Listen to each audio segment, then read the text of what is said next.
né, uma falta em alguma situação, então ela vai ser julgada e vai ter que cumprir uma pena. Alguns vão ser reclusos, outros vão pagar uma pena com cesta básica, outros com ajuda a algum custo monetário. Então ele vai ter que pagar uma pena no futuro, devido às consequências que ele fez, não é?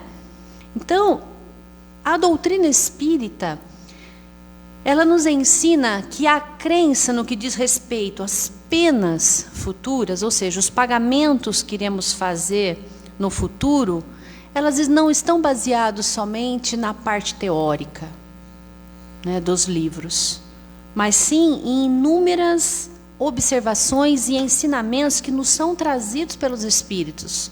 Através dessa mesma obra, O Céu e o Inferno, nós vemos lá mais no final o relato de vários Espíritos, através de outras obras subsidiárias de Chico, através de reuniões mediúnicas, nos trazendo as lições das vivências em que eles estão passando.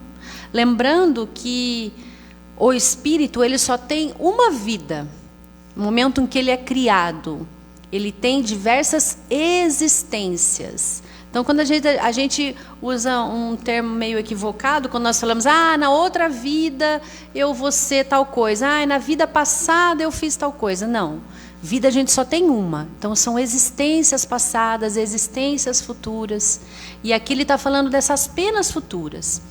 Então, nesses relatos que os Espíritos nos traz, nos ensina que o Espírito, quando ele reencarna, ele traz consigo tendências de outras existências, de outras encarnações, né? E ele traz, quando ele reencarna, uma bagagem com tudo que ele já adquiriu nas existências anteriores. Não essa bagagem como a gente imagina, mas uma bagagem no seu íntimo. Tudo que ele aprendeu, tudo que ele vivenciou, tudo que ele fez, de ruim ou de bom, ele traz nessa bagagem, que são as nossas tendências, nossas aptidões. E por essa razão, todos nós, quando reencarnamos, somos submetidos às provas e às expiações, ou seja, à lei de causa e efeito. Então, as penas futuras, ela diz respeito a isso, aos resultados das nossas experiências. E nessa obra, O Céu e o Inferno, Kardec nos diz que as impressões morais que estão presentes no nosso íntimo, que a gente traz, né, são transferidas para o nosso corpo e, consequentemente, para as atividades aqui na Terra. Por isso que muitas pessoas, muitos espíritos reencarnam com alguma dificuldade, com alguma deficiência. Mas também, por outro lado, tem muitos espíritos que reencarnam com muitas aptidões, muitas virtudes, muitas aprendizagens que são adquiridas nas existências anteriores. Como, por exemplo, eu tinha um cliente, o seu Antônio, que ele já desencarnou, e ele era espírita. E uma vez, há uns bons anos, ele chegou na minha loja com material lá para ser feito um trabalho. E eu tinha muita conversa com ele, comecei a olhar o material, eu falei assim, nossa, seu Antônio, é seu neto? Ele está fazendo advocacia? Porque era material de direito. Daí ele falou, não, Cláudia, eu estou fazendo direito. Eu falei, nossa, mas ele tinha 80 anos. Eu falei, nossa, o senhor está fazendo direito? Que maravilha! O senhor pretende exercer a função, né? Pensei comigo, 80 anos, mais 5 de estudo, né? Tudo bem, passar na ordem, né? Ele falou, não, eu estou aprendendo para na próxima eu já vir sabendo alguma coisa sobre direito. Eu falei, olha que interessante. Realmente, ele terminou a faculdade e depois ele desencarnou. Ou seja, numa próxima existência ele já vai vir com alguma bagagem na parte jurídica, na parte do direito. Coisas que a gente vê, às vezes, muitos espíritos que, como está falando aqui, né, que nós trazemos as aptidões também, a gente vê muitos espíritos aí, reencarnados junto de nós, muitas vezes, que já traz uma aptidão que não precisa nem estudar. São os autodidata que a gente costuma falar, não é? Esse é autodidata, ele aprende sozinho. Não é que ele aprende sozinho, aquilo já está dentro dele.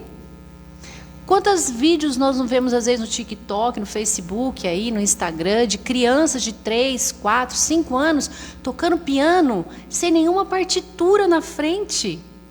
Falo, gente, só a reencarnação explica isso. Não tem outra explicação. Então, você vê que a gente traz essas aptidões. E Kardec nos diz que um homem, ele não é músico porque ele tem o dom da música. E sim, ele tem o dom da música porque o seu espírito é músico. Viu a diferença? Então, aquele que já vem com aquela aptidão da música, não é que ele é músico, ele já é músico. Por isso que ele toca. Então, nós já trazemos essas aptidões. Tudo que a gente aprende é um patrimônio do espírito, nunca é perdido. E Kardec completa dizendo: o espírito é assim, artesão do seu próprio corpo, que molda, por assim dizer, para adaptá-lo às suas necessidades e às manifestações de suas tendências. Vejam, a gente molda o nosso corpo e traz essas tendências para nós nas existências futuras aí.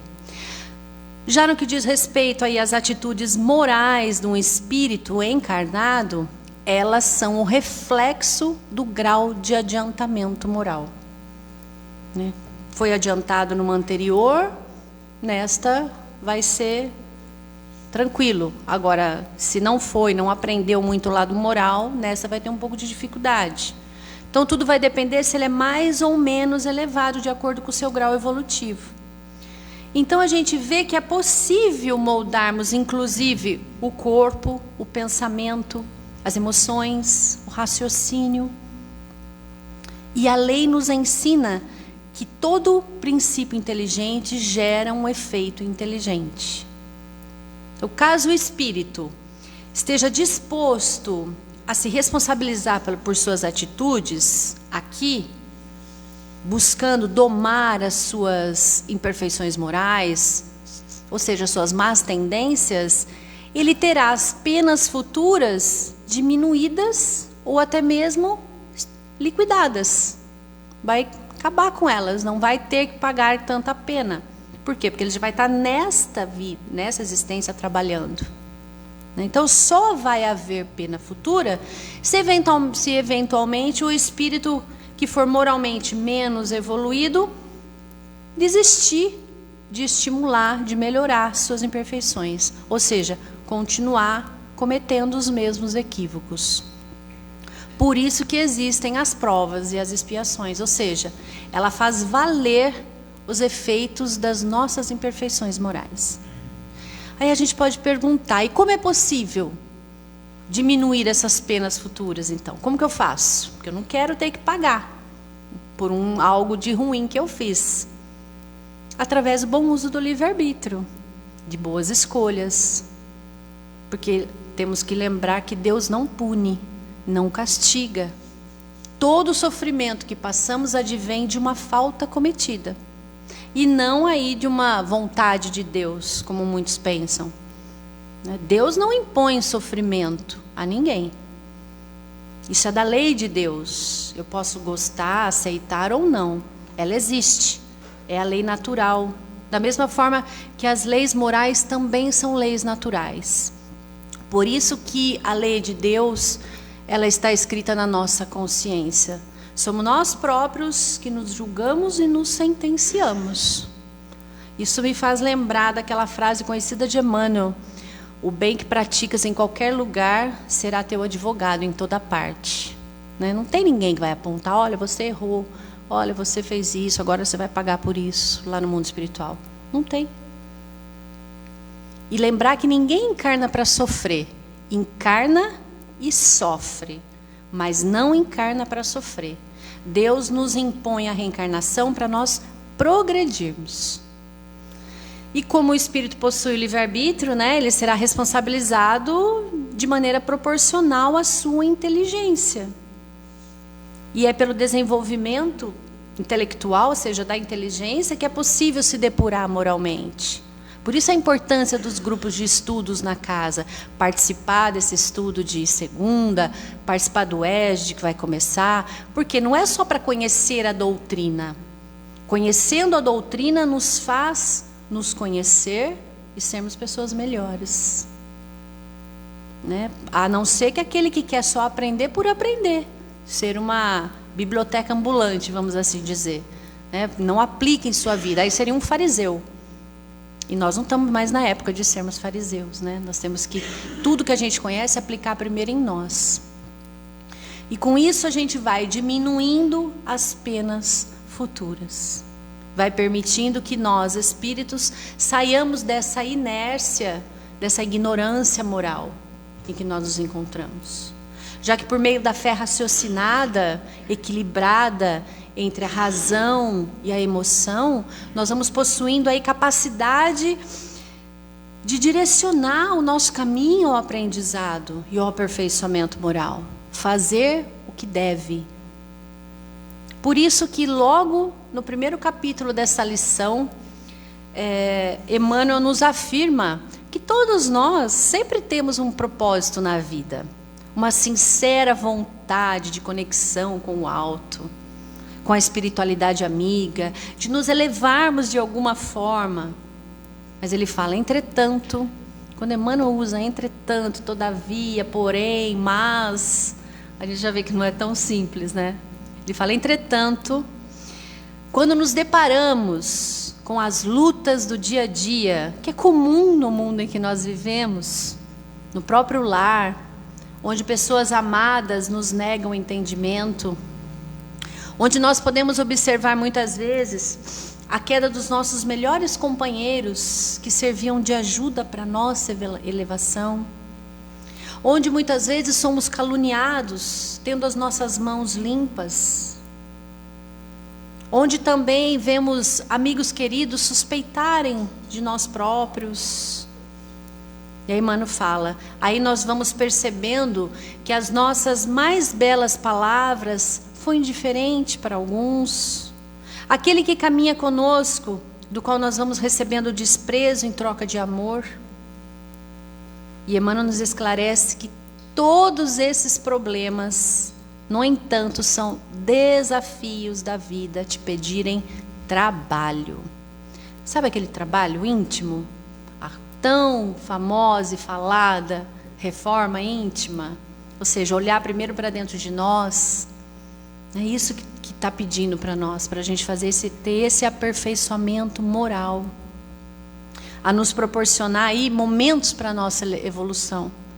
E ele nos afirma, seja qual for a dificuldade, não acuse, nem desanime, porque no campo do espírito, ou seja, na vida do espírito, no meio em que ele se encontre, a injúria, ou seja, a ofensa, é lodo verbal. A queixa é semente morta. Reclamação é fuga estudada.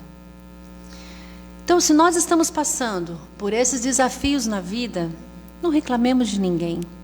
Porque cada pessoa é o que é. E não é reclamando que nós vamos conseguir auxiliar. Emmanuel nos pede trabalho. O trabalho é essa reforma íntima, mas é também o trabalho em direção ao outro, ajudar o outro a evoluir. Até porque a gente sabe que não existe vítima, não existe injustiça. Tudo tem uma razão de ser e de acontecer na nossa vida. E se nós pararmos para analisar, tudo que nos acontece é consequência do plantio que tivemos lá atrás ou agora mesmo. Capítulo 5 do Evangelho, causas atuais das aflições, causas anteriores das aflições. Então, não reclamemos da vida. Se nós estamos aqui é porque nós merecemos estar. E além disso, é um privilégio estar encarnado, gente. Quantos espíritos que estão esperando pela oportunidade de reencarnar e não conseguem ainda? E nós somos 8 bilhões de espíritos aqui, quase 8 bilhões encarnados no planeta. E dizem que no mundo espiritual é 3 vezes mais. Ou seja, tem 24 bilhões de espíritos querendo retornar e não tem oportunidade. E a gente joga fora, às vezes, a nossa existência aqui. Então, cada um daqui vai colher exatamente o que plantou. E nós sabemos, o plantio é livre, mas a colheita faz parte. Não reclamemos também do clima. Nós vemos pessoas aí reclamando, né? Se chove, reclama. Se venta, se faz calor, se faz frio, se fez muito sol, só sabe reclamar. Então não reclamemos, porque a natureza ela é sábia e age buscando o equilíbrio das suas próprias forças. Não reclamemos também do tempo, da falta que temos de tempo. Tem gente que fala, nossa, meu dia tinha que ser que nem Unibanco, 30 horas, Itaú, né? 30 horas. Não. Porque se nós não desperdiçássemos os minutos, nós teríamos sempre as horas que necessitamos para desempenharmos todos os nossos deveres. Emmanuel diz aqui, deveres, e não desejos. Tem uma grande diferença. E aí a gente pode pensar um pouco, né, sobre isso. Como que nós estamos usando o nosso tempo? Para nos elevar ou para nos distrair? Estou agindo como devo ou como quero e desejo? Temos que pensar. Ele fala também para que não reclamemos do que temos para fazer, porque amor e alegria são ingredientes indispensáveis a qualquer sucesso de qualquer atividade. Qualquer atividade. Coloquemos amor e alegria. Não reclamemos também excessivamente de si próprio, porque autocondenar-se pode ser tão prejudicial, tão nocivo quanto autoelogiar-se. Sempre que nós observarmos em nós qualquer tendência à reclamação que ultrapasse os limites do bom senso e da caridade cristã, oremos pedindo a Deus que nos esclareça quanto às nossas próprias deficiências e para que também nos ajude a reconhecer na humildade o nosso próprio lugar onde estamos. Emmanuel nos pede também nessa lição para que experimentemos substituir os instantes de queixa por momentos de serviço ao próximo. E aí, quando nós agimos assim, nós podemos observar os resultados de satisfação pessoal e de luz na nossa caminhada. Quem reclama parece que não tem tempo de amar. Então, vamos em busca do próximo. Diz ele também que censura é ponta de espinho, é uma espetada, machuca, né? Espetar o dedo num espinho de uma rosa, machuca, não machuca? Então, quando nós vamos censurar, ele diz que a única censura aceita é a das próprias imperfeições. Se nós censurássemos menos e trabalhássemos mais em obras de ação social, nós teríamos menos tempo de ficar olhando a vida do outro para censurar qualquer atitude. E aí a gente pode até pensar, né? Se fosse eu no lugar do outro que eu estou censurando, será que eu faria melhor, igual ou pior? Temos que pensar antes de censurar. Melindre é praga destruidora. E na maioria das vezes, pessoas melindradas, elas estão mostrando o orgulho ferido, a insegurança e a baixa autoestima. E a melhor maneira de encararmos um estado de melindre, diz Emmanuel, é exercitarmos a autocrítica e nos analisar, né? Por isso que tem esse trabalho íntimo dentro de cada um de nós. É se perguntar, por que eu me melindro com certas atitudes? Quando me chamam a atenção, ou quando não fazem o que eu quero, por quê? É para olhar para dentro, né? Ele fala também que irritação é tempo perdido. E quantas pessoas, situações nós presenciamos, né, de pessoas que nós conhecemos irritadas, ou até mesmo nós próprios somos irritados. O irritado, ele perde a razão. É quando os problemas se acumulam, diz Emmanuel, pede socorro através da prece, mesmo que seja por um instante, agradecendo aí nesse momento da prece a divina providência dos bens que nós já possuímos, a condição, a inteligência de poder resolvê-los. Porque na oração nós vamos encontrar de novo a tranquilidade. Mas aí você pode virar e falar assim: mas eu não tenho nem tempo de orar no meu trabalho. Vai até o banheiro. A hora que vai lá, fazer número 1, faz uma prece, se recolhe ali naquele momento. Pede auxílio, pede ajuda. E aí, a hora que a gente percebe, a gente consegue rearticular as nossas próprias forças, ideias e progredir na construção de um bem melhor para nós, e a gente fica firme diante daquela dificuldade. Ele diz também que ideal inoperante é água parada. E meu pai dizia que água parada apodrece. Aí a gente pode pensar, né? Nosso corpo tem quantos por cento? 70% de água? Mais até, né? Então, se nós ficarmos parados, nós vamos adoecer. E não adianta ter um ideal de vida se nós não colocarmos o atributo da vontade em ação. Ele diz que desalento é ramo seco. Desalento é desânimo. Desânimo? Por que razão?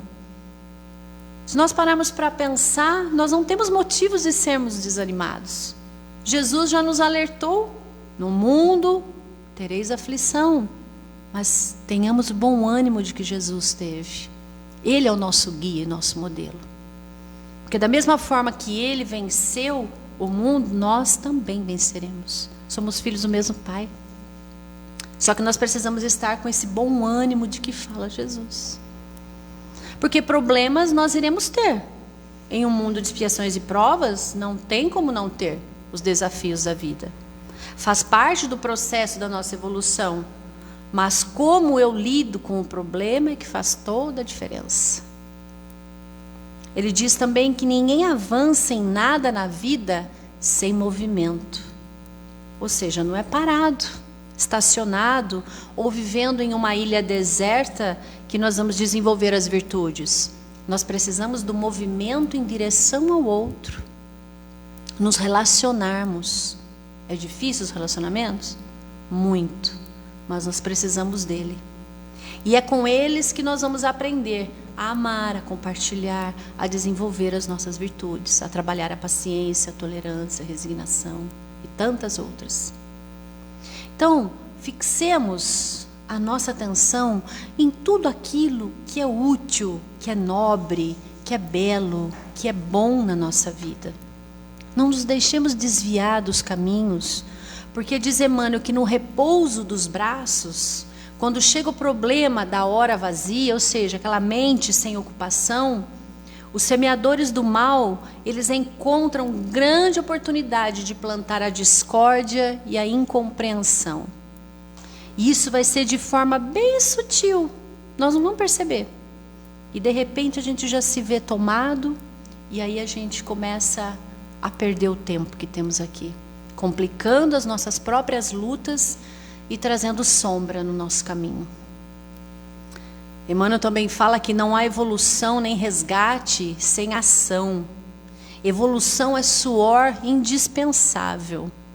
E Chico Xavier já dizia, né, que nós vamos evoluir desidratando. Ou seja, pelo suor do trabalho ou pelas lágrimas da dor. A gente escolhe.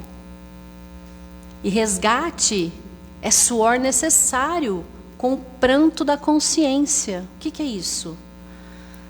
As nossas dores, elas respondem pelas falhas que vamos demonstrando ou pelas culpas que vamos contraindo equivocadamente. Porque não existe culpa, como nós já dissemos, não tem vítima. Cada um de nós deve ser responsável pelas próprias atitudes. Não é o outro culpado por algo que acontece com a gente. Nós permitimos que isso acontecesse, então nós somos responsáveis. Então, quando nós enxergamos os equívocos que cometemos como aprendizado para nós, nós não vamos mais carregar a culpa. Errei, ponto. Já aprendi e não vou fazer de novo. Segue uma nova etapa. Porque a vida, ela vai ser sempre, ou melhor, a dor vai fazer parte da nossa vida, será sempre nossa companheira até o momento da nossa integração total com a lei divina. O que é isso? Está lá na questão 614 do Livro dos Espíritos. Os Espíritos nos dizem que o homem só é infeliz quando da lei se afasta. Sufixo in, antes do feliz, o que é? Uma negação. É o contrário, né, do feliz. Então eu estou buscando não ser feliz por opção, porque eu estou saindo da lei. Então, quando nós estivermos integrados totalmente na lei, a dor vai desaparecer. Isso é o livre-arbítrio em ação. Nós escolhemos. Sabemos que aqui é certo. Mas eu vou pegar o atalho que eu chego mais rápido, é mais fácil, a porta larga. Está fugindo da lei. Vai ser infeliz. Está aqui, né? O espírito só é infeliz quando da lei se afasta. E a lei, ela estabelece para nós que as provas e as penas, quando nós cumprimos corretamente, elas se reduzem ou até se extinguem. Sempre que cada um de nós, né, o aprendiz no progresso ou o devedor da justiça, se encontra em trabalho no bem. O bem a si próprio e o bem ao próximo. Aceitando, servindo e dando o privilégio do trabalho. Então, diante da dor que muitas vezes nos procura, olhemos para ela e examinemos lá no íntimo da nossa alma. E vamos reconhecer que ela vem com motivo justo. Parar e pensar, por que eu estou sofrendo? Por que está acontecendo isso comigo? Seja qual o âmbito da dor for, ela vem com motivo justo. E assim, olhando para dentro de nós, nós aceitemos com paciência, com resignação, aproveitando os ensinamentos que ela nos traz. Admitindo em nós e tendo coragem para nos corrigir em tudo aquilo que nós temos necessidade de mudar. Para que nós possamos nos melhorar, para colaborar na construção de um amanhã melhor. Conforme nos diz Emmanuel, se nós temos a possibilidade de encurtar as nossas dores, as nossas dificuldades, as penas futuras, os caminhos dolorosos que muitas vezes nós trilhamos, através dessa busca ativa no bem, através da busca do serviço ao próximo, da nossa mudança de comportamento, fazendo aquele trabalho que engrandece onde nós estamos, nós vamos nos perguntar, por que ficarmos aí esperando? Como dizem muitas pessoas que a gente conhece, na próxima eu mudo, na próxima eu vejo isso, na próxima eu perdoo. Não dá não, dessa vez não dá, deixa para a próxima. Por quê? Não é ficar, às vezes, até mesmo como um barco à deriva, onde o vento levar, vai. Ou senão a música do Zeca Pagodinho, né? Deixa a vida me levar, a vida leva eu. Esperando, muitas vezes, que situações aconteçam na nossa vida, a gente tem que lembrar que atitudes iguais, resultados iguais. Se a gente quer um resultado diferente, a gente tem que fazer diferente. Né? Então, não dá. Não dá. Se a gente quer mudança, essa mudança tem que ser feita agora. E Emmanuel nos ensina na obra Momentos de Ouro, que diante da nossa realidade, ele fala, não diga que carregas imperfeições e defeitos, fraquezas e deficiências para deixar de servir. Porque para melhorar-nos e educar-nos é que Deus nos concedeu o privilégio de trabalhar. Ele fala, muitos companheiros perdem tempo e oportunidade de elevação espiritual declarando-se inabilitados para as boas obras. A gente fala, eu não estou pronta para trabalhar na casa espírita, não. Eu não estou pronta para participar, ser voluntário. Não, eu não estou pronta nem para fazer a prece de abertura, muitas vezes. A gente pede, faz a prece. Não estou pronta, não. É um momento que a gente tem de poder ser melhor, poder trabalhar. Tem um relato nesse mesmo livro, Momentos de Ouro, que era numa reunião mediúnica. Bezerra de Menezes estava dando, através do médium, uma mensagem. E já era no final da reunião. Ele estava ali dando mensagens consoladoras, né, trazendo mensagens edificantes para todos os médiuns ali. E de repente ele foi interrompido por um dos companheiros ali, encarnado. E esse companheiro fala para ele, Bezerra, Eu não concordo com tanta máscara no ambiente espírita. Estou cansado de hipocrisia. Falo contra mim mesmo. Posso, por acaso, dizer que sou espírita cristão? Eu vejo-me tomado pelo egoísmo, pela intolerância, sou avarento, sou ciumento, cometo desatentos, disparates, me reconheço frequentemente caindo em maledicência, na cobiça, ainda não venci a desconfiança, tenho sempre a propensão de me ressentir, quando menos espero, caio nos erros da vaidade, do orgulho, articulo ofensas contra meu próximo, a ambição mora comigo e por isso eu agrido os meus semelhantes com toda a força. A crítica, o desrespeito, a maldade, a imperfeição me segue constantemente. Posso me declarar espírita com tantos defeitos? E o venerável orientador espiritual responde serenamente para ele e diz: eu também, meu amigo, ainda estou em meio a todas essas mazelas e sou espírita cristão. Como assim? Disse ele agitado. E aí Bezerra responde sem se alterar: perfeitamente. Todas essas qualidades negativas ainda me acompanham. Só existe, porém, um ponto, meu caro, que não posso esquecer. É que antes de eu ser espírita cristão, eu fazia força para correr atrás de todas elas, ou seja, alimentava isso. Agora que sou cristão e espírita, faço força para fugir de todas elas. E sorrindo, ele diz: como vê, há muita diferença. Vejam, convite para nós é para que a gente possa buscar ativamente, hoje, aqui e agora, a mudança de comportamento, de atitude, fazermos o bem, servir ao próximo com amor, trabalharmos pelo bem, porque dessa forma nós vamos superando as dificuldades através do amor, se libertando de muitas situações dolorosas que poderiam acontecer na nossa vida no futuro. E com isso nós vamos recordando do ensinamento da irmã Sheila, quando ela diz: no campo do espírito, seja qual for a dificuldade, persevera no bem, porque fracasso é lição, dor é porta de acesso às esferas superiores. Quem te agride não te conhece por dentro. Os que te desprezam desconhecem a tua essência. Pensa no bem e esquece o mal. Rompe as algemas que te atam ao pessimismo. Mentaliza o progresso e avança na tarefa nóbil. O tempo tudo encaminha e a tudo corrige.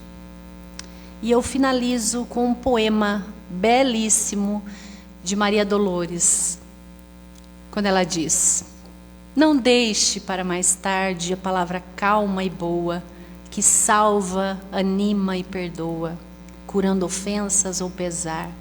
Talvez muita gente esteja na pauta do que te digo, pedindo-te um gesto amigo, que não se deve adiar. Às vezes, num só abraço, numa frase ou num sorriso, temos nós o que é preciso em qualquer reparação. Faze agora o bem que possas. Não aguarde outro dia. Bondade semeia e cria vida nova ao coração. Haja o que houver no caminho, não guardes ressentimento. Todo minuto é momento de ajudar e recompor. Não aponte, nem lastime a incompreensão que te alcança. Para quem segue a esperança, Deus é a presença do amor. Muito obrigada, muita paz a todos. Boa tarde. Obrigada.